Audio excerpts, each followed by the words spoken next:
കൊട്ടുവെപ്പല്ലേ. Hello guys, നമ്മൾ ഇന്ന് വന്നേക്കുന്നത് കൊടകര ഷഷ്ടിക്കാണ് ഗൈസ്. പോരുന്ന വഴിക്ക് നല്ല വിശപ്പായ കാരണം നമ്മളൊരു തട്ടുകടയിൽ കയറിയിട്ടുണ്ടായിട്ടാ. ഇത് ഇരിഞ്ഞാലക്കുടയിലുള്ള രണ്ട് ചേട്ടന്മാര് കൂടി നടത്തുന്ന 4&4 എന്ന് പറഞ്ഞിട്ടുള്ള കുട്ടി തട്ടുകടയാണ് ട്ടാ. ഞങ്ങൾ അവിടുന്ന് കുറച്ച് ഫുഡൊക്കെ ട്രൈ ചെയ്തിട്ടുണ്ടായിരുന്നു. നല്ല ടേസ്റ്റും ഉണ്ടായിരുന്നു, നല്ല അഫോർഡബിളും ആണ് ട്ടാ. പിന്നെ അവിടുത്തെ ചേട്ടന്മാരും നല്ല ഫ്രണ്ട്ലി ആണ് ഗൈസ്. അങ്ങനെ ഞങ്ങൾ അവിടുന്ന് ഫുഡ് കഴിച്ച് നേരെ കൊടകരയ്ക്ക് വിട്ടു.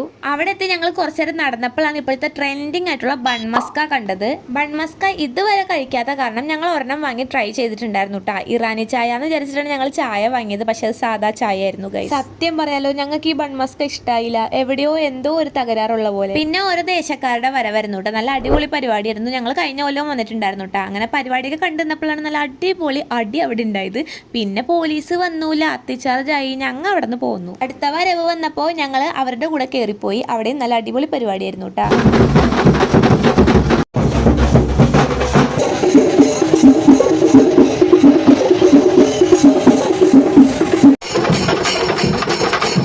അങ്ങനെ വെളുപ്പിന് ഒരു 2-3 മണിയൊക്കെ ആയപ്പോഴത്തേക്കും ഞങ്ങൾ നേരെ വീട്ടിലേക്ക് വന്നു. അപ്പോൾ ഓക്കെ, ബൈ.